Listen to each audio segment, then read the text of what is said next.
This video, I'm going to be breaking down the double mug blitz in college football 25. And if you want to get my full defensive ebook on this completely up to date, make sure that you join our school community. It's got my 55 tight defensive ebook in there. It's also got some other stuff in there. It's got a couple offensive ebooks, some other defenses as well. But I wanted to really quickly just highlight why this defense is so good. And this is really good, very simple defense now.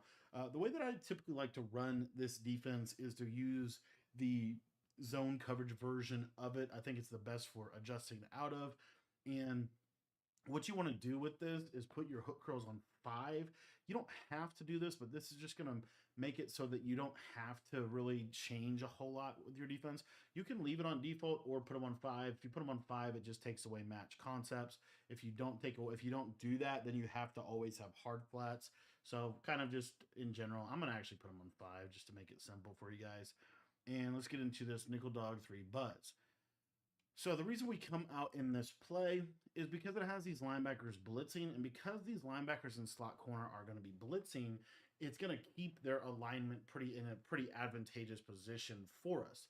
So what I want to do to set this defense up is we're just going to slant the defensive line inside to blitz these defensive ends or these outside linebackers. I like to show blitz for the alignment's sake and back off the outside corners. You don't have to back them off, but I do think that is better for college football 25. And then you're just going to user this left of screen guy here. So if we wanted to play cover 2, we could do something like this. And then this slot corner, we're going to put him in a flat, and then we're going to QB contain. So you see, this is what the play looks like.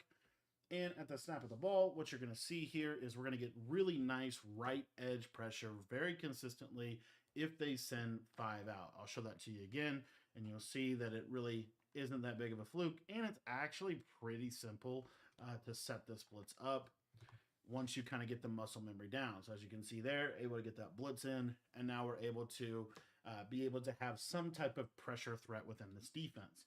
Now, the beauty of this is you don't always have to send the blitz. So one of my favorite things to do is when they start blocking a running back, if you'll take a look with me at this send 5, and then we'll talk a little bit about what else you can do. But against a blocked running back, a lot of times you see there that he kind of instantly comes in, and then the linebacker is one-on-one with running back. Occasionally, that defensive end on the right side of the screen will just come in free. That has happened in game. So just kind of keep that in mind. This is, can potentially come in even against a blocked running back. Against a blocked tight end, typically the send 5 is going to basically be pretty much blocked. But the beauty of this defense is if they do block a running back, one of my favorite strategies to be able to utilize here is I'm still going to be using on this defensive end. But what I want to do now is I'm going to drop the defensive ends on both sides. So as you see, we're just sending 4. We have a little bit more coverage in the middle of the field. If we really wanted to, we could flat both of these guys and then man up the slot corner, kind of get a little bit more adjusty with things.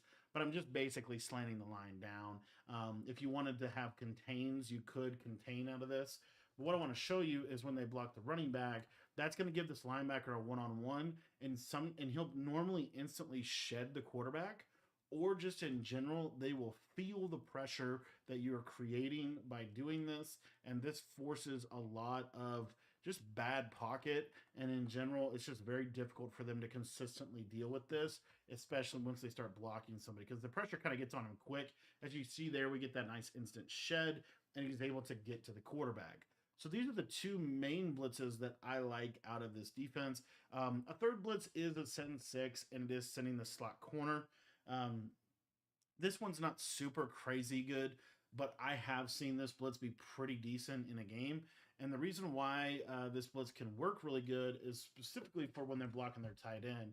You'll see when they block the tight end, the slot corner will come free off of the edge. This is a send 6, so obviously you're sending a lot more people, which means a lot more vulnerability in coverage. But if you really want to gas up your opponent, this is an option. And then you still have what I would consider to be just a very consistent send 5, that if they send 5 out, they're going to get screamed at every single time.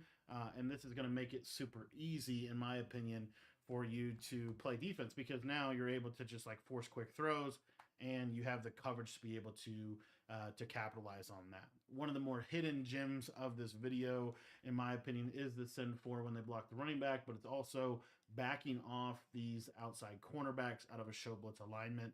I think that's super helpful and will hopefully kind of prevent some of the bigger plays that you're seeing in this game.